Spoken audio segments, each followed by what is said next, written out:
ये है तुलसी और उसके पिता राघव। उसकी माँ की तबीयत खराब होने के कारण घर का काम ये बाप बेटी ही दोनों मिलकर किया करते थे। ये दोनों बहुत गरीब थे। बेटी तेरी माँ ठीक रहती थी तो रोज पानी लाती थी। तू जा बेटा पानी भर के लाओ कुएं से, घर में पानी नहीं है। राघव की पत्नी ठीक थी तो राघव के साथ खेती बाड़ी में भी हाथ बटाया करती थी। अब उसका दोनों पैर टूट गया था। वह 1 महीने से बिस्तर पे पड़ी थी। तुलसी जब पानी लेने के लिए कुएं के पास जाती है तो देखती है कि वहाँ एक बुढ़िया 2 मिट्टी के घड़े नीचे रखी है और चुपचाप बैठी है, सर पे हाथ रखकर। फिर ये उससे पूछती है कि अरे अम्मा, आपको भी पानी चाहिए? आपके घड़े में मैं पानी डाल दूं? लेकिन वो कुछ बोलती नहीं। वह अम्मा बिना कुछ बोले तुलसी को एक घड़ा उठाकर दे देती है और इशारे में कहती है कि इसको लेकर तुम अपने घर चली जाओ। तुलसी वहाँ से घड़ा और बाल्टी में पानी लेकर सोचते हुए आती है, ये कौन सी औरत थी, कुछ बोली नहीं और घड़ा मुझे दिया। फिर घर के अंदर आती है और अपनी मम्मी से कहती है, मम्मी मैं उस कुएं पे पानी भरने गई थी, वहाँ एक बुजुर्ग औरत बैठी थी, उसने मुझे एक घड़ा दिया लेकिन कुछ बोला नहीं मुझसे। बेटी तुमने उसको पहचाना नहीं? वो कौन थी? देखा है कभी उस बुजुर्ग औरत को?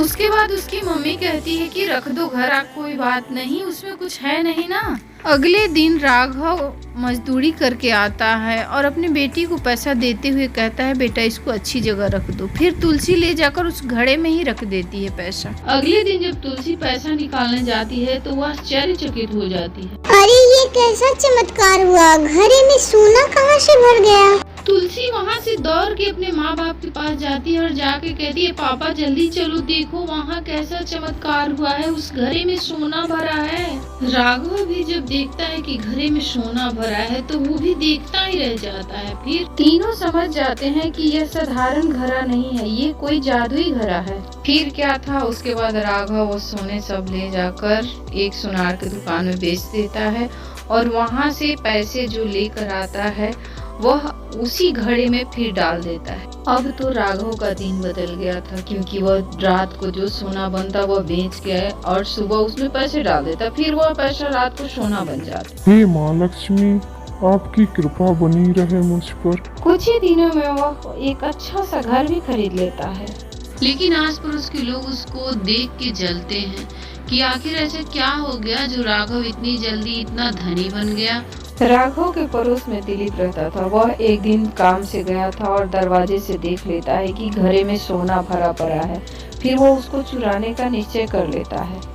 अगले ही रात को दिलीप जाता है और वह अलमारी में रखा हुआ घड़ा चुरा कर जल्दी लेके अपने घर भागता है और कहता है, अब तो मैं राजा बन जाऊंगा और राघव भिखारी। अपने घर में ले जाकर वह घड़ा रखता है और उसमें कुछ पैसे डालता है और वहीं बैठ जाता है देखने के लिए कि ये पैसा कब सोने में बदलेगा। लेकिन वो पूरी रात बैठा रह जाता है और सुबह जब देखता है तो वो पैसा भी उसमें से गायब रहता है। अरे ऐसा नहीं हो सकता है, मेरा पैसा कहाँ गया? सोना बनने के बजाय पैसा ही गायब हो गया, ये घड़ा कैसा है? तभी घड़े से आवाज आती है, मैं सच्चे और ईमानदार लोगों की ही मदद करता हूँ, तुम्हारे जैसे लालची और बुरे लोगों के लिए मेरे पास कुछ नहीं है।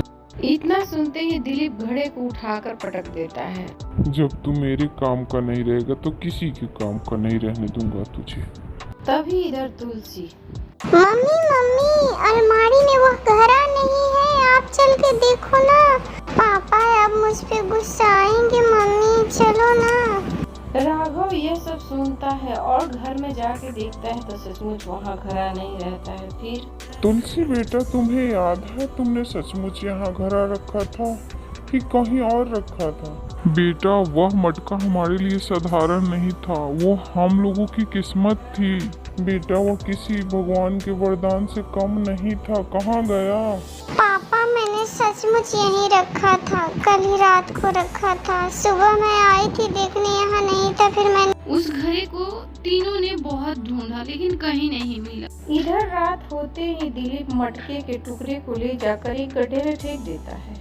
लेकिन वो फेंक के जैसे मुड़ता है वो घड़ा जैसे का तैसा हो जाता है। तभी वह देखता है एक औरत को आते हुए, फिर वहीं पेड़ के पीछे छुप जाता है।